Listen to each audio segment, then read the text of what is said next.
bush. Well, it would appear that I'm not amongst the trees now, unfortunately.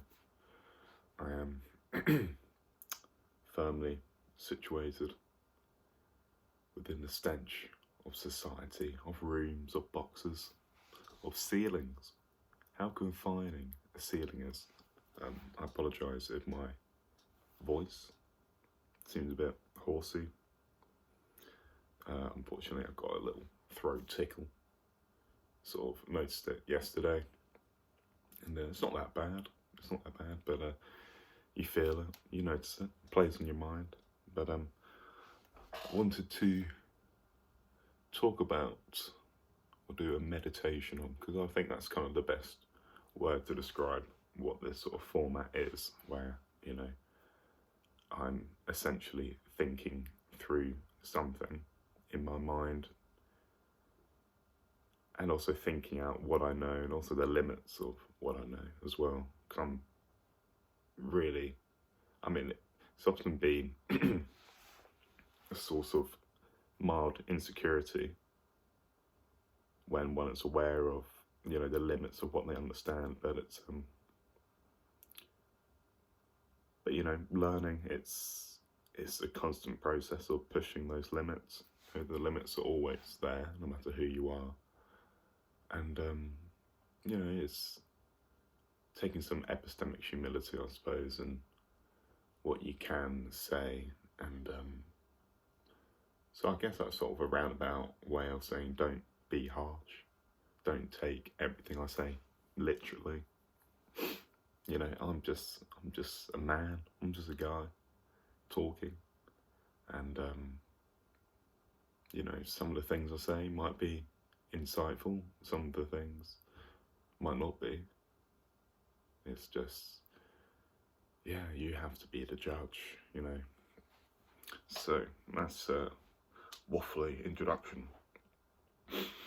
I wanted to talk about phones, or suppose technology in general. You know, this could just come across as me being a massive boomer, you know, and in some respects I do feel like a boomer looking at these kids going, damn, these kids, you know, these damn TikTok kids with their ADHD and mild autism. But you know, there is something there, like how has this sort of transition to the digital cyberspace, particularly with social media, altered the way we integrate with one another, you know, the way we socialise. Because, I mean, when I look back on my own life, you know, I'm a Zoomer, born in 2002. You know, I think I first got my phone in like year 7, so I would have been about like 12 years old, roughly. And, you know, around that time, must have been, you know, 2013, 2014, you know, everyone's hopping on Instagram, social media. It's sort of, when you're swept up in it, you know, I wasn't thinking, gosh, this is, you know, a major revolution in the way that people interact with one another.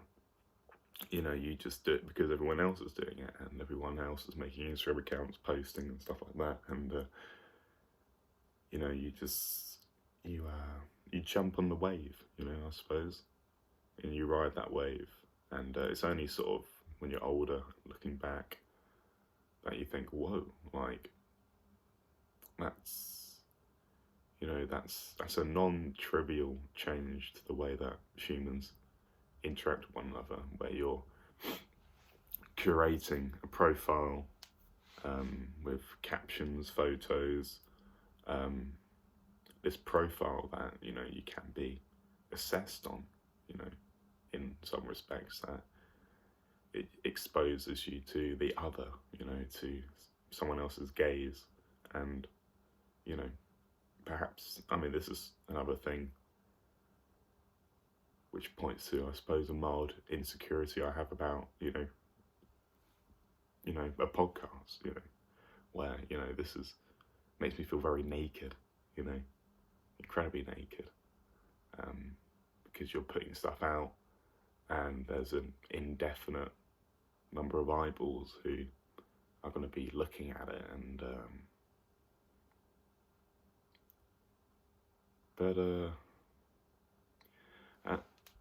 and I guess sort of when you think about social interaction in general, maybe go back to a hunter-gatherer past, there's always been there's always going to be eyeballs on your behaviour.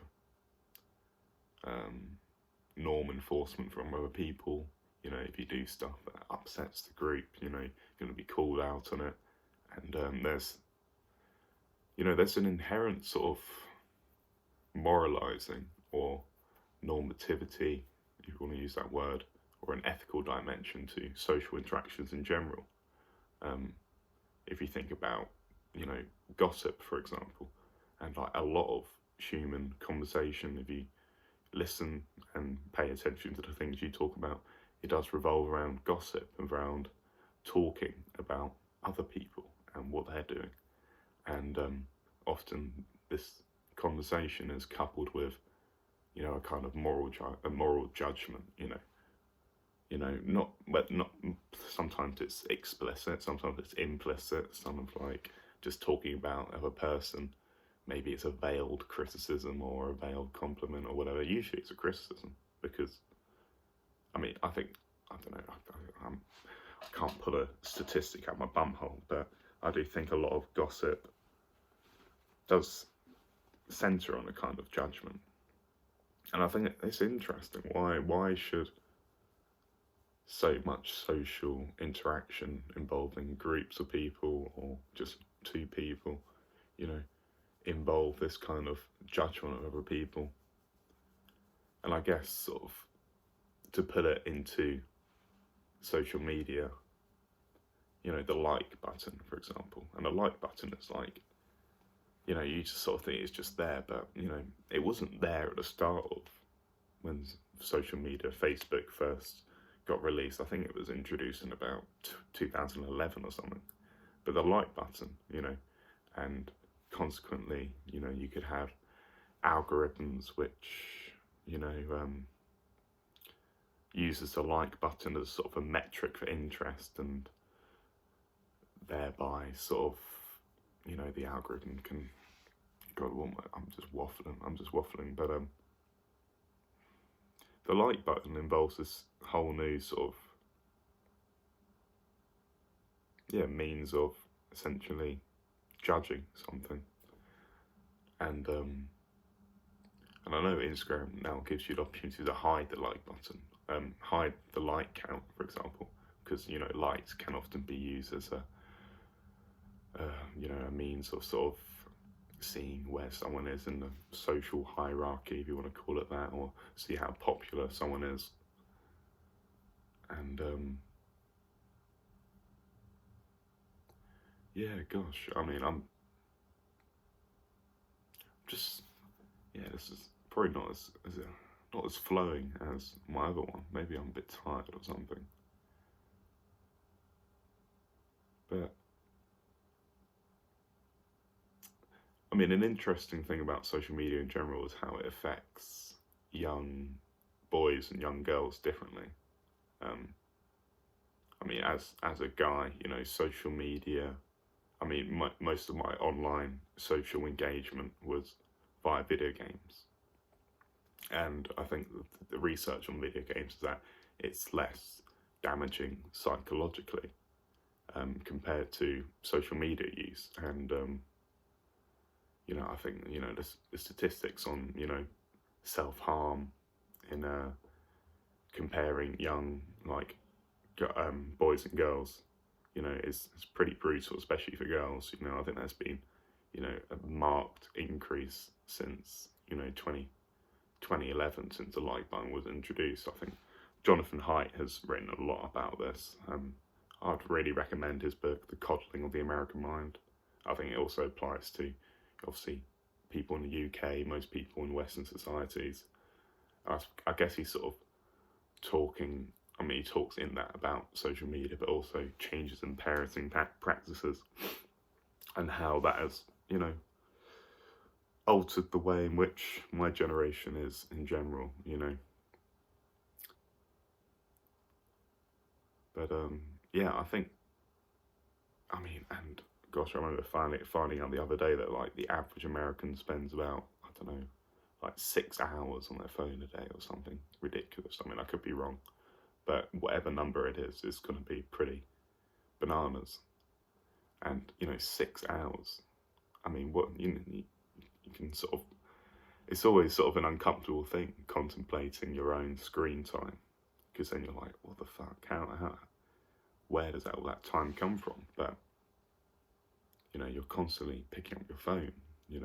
A notification dings, and you reflexively, without even thinking, just pull it open and have a little scroll. And the way that these feed algorithms are designed, if you've ever watched The Social Dilemma, you would know this, that algorithm, your feed is curated in order to optimize for user engagement, which is just a euphemism for addiction, pretty much. User engagement is addiction. It's trying to keep you on the app as long as possible so you can look at so many adverts. And oh gosh, now this could set me off, because I mean, the rise of these addictive technologies, perhaps best encapsulated in social media. But also, this is a general aspect of, what's called our attention economy, which is the fact that, especially like when you're online in general, just surfing the web on YouTube or whatever, you have to watch an advert, your attention is essentially parasitized, it's captured, and you're forced to watch some consumer product, which they're trying to convince you that you need to get this thing. And but that's a general thing. But with social media, particularly the mechanisms, the way the app is designed in order to essentially addict you, essentially, grab hold of as much attention as possible. It's kind of this commodification of consciousness, basically. Your conscious experience is turned into a commodity that can, be bought and sold to advertisers in order to sell you some product that you probably don't want and don't need. But I don't know, a deep aspect of our current economic, consumer society is, the idea that you can't be happy until you have this particular product or this particular thing. And there's a whole, I mean, this is what marketing is. Oh, I mean, some kinds of marketing, I suppose. I don't want to make fully generalizable comments, but a significant aspect of advertising and marketing is the manufacturing of demand for something, for stuff.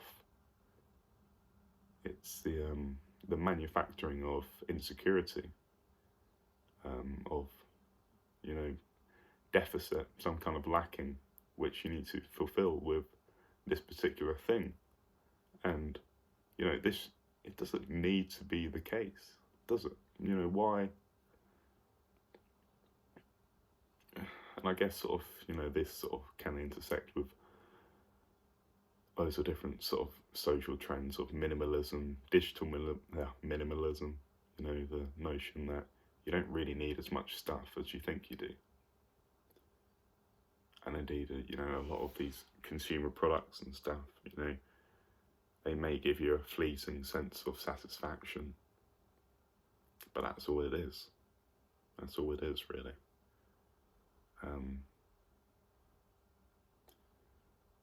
Yeah. I mean, I do sort of, it's hard to articulate, but I do feel a deep sort of distrust of,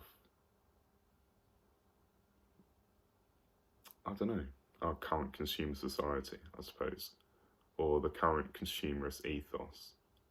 you know, this, I know I'm probably going on a tangent away from what I wanted to talk about, technology, but, you know, in some respects, you know, the smartphone, in the way it sort of parasitizes and captures, you know, our attention in an addictive manner, you know, is sort of this, and and don't even get me started on like all the privacy, because there's no data privacy. You know, if you're scrolling on Google Chrome, for example, you know, all that metadata is being used, you know, in order to further optimize profits for, you know, corporations and, you know, advertisers, marketers, or whatever. You know, when you go on a site and there's actually, oh, we care about your privacy, just accept all our cookies. You know, it's absurd. It's so absurd. And yeah, that's a real, it's privacy, especially because, I mean, if you're not aware of it, you know, I'm going to tell you, you know, everything you do online, more or less, leaves a digital footprint. You know, of course you can mask your activity with certain things, but if, you know, the government wants to see what you're doing, they can. Or, you know, some hacker with nefarious intentions or whatever, you know. And that's an interesting thing, you know, like, I mean, it goes into like celebrities, you know, when they're all their nudes leak and stuff like that, you know, even if they deleted them or whatever, you know. And that's a scary thing, you know, especially for someone in our generation, my generation, where, you know, our entire life, or a lot of our lives, are lived through these digital devices, you know, and these digital devices carry a rich history of use. You know, I came across like a few months ago, like, you know, I was just looking at my YouTube history and looking, you know, literally about 10 years ago, about like what I was watching at that time in my life. And it's like this fascinating sort of time capsule, because it, you know, it enables you to step into who you were at that moment in time and what you were doing. And it's like, it was, part of me appreciated that history, but also another part of me was quite deeply concerned. You know, it's you know, it's, I mean, I'm usually, you know, you're usually not mindful of it, you know, when you're just using the internet, you know, just searching, just Googling, but yeah. And I guess I don't notice it as much, particularly adverts. I mean, some people talk about how, you know, they'll be searching for something, and then sure enough, when they're on the site, you know, they'll see a banner advert for that exact thing they were searching for, which is just, you know, the reason why, because, you know, everything's tracked. Everything's tracked. Those cookies, those damn cookies. I don't notice it as much because I use ad block and everything, because it's, you know, adverts are just annoying. It's just annoying, but I mean, podcasts, for example, seem highly dependent on the advertiser model, you know. I mean, unless you go for the Patreon route or whatever, where people, you know, potentially donate or whatever. But other than that, you know, you've got adverts where you become this voice for a company, pretty much, for a few moments. Yeah. Well, this has probably been really tangential. Will I upload this, even with the awkward silences in between? I don't know. Do I sort of? Yeah, fuck it. I'll put it out there. But yeah, I guess sort of don't have high expectations for every episode. You know, it's always going to be a function of, you know, how alert am I feeling. You know, I've probably not had enough caffeine. By the way, I've got a straw too, because I realised that, you know, my black coffee addiction was probably going to end up fucking up my teeth. So I'm having to go for this nice, reddy, pinky straw.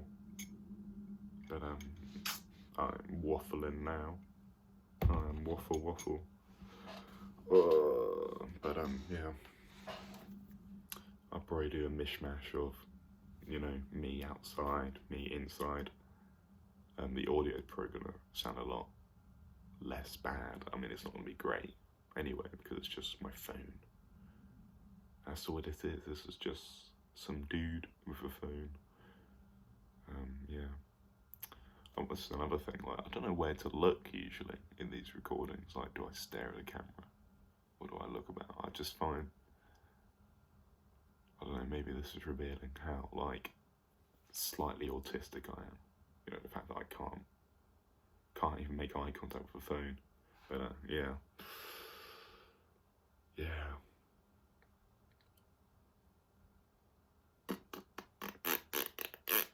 Okay.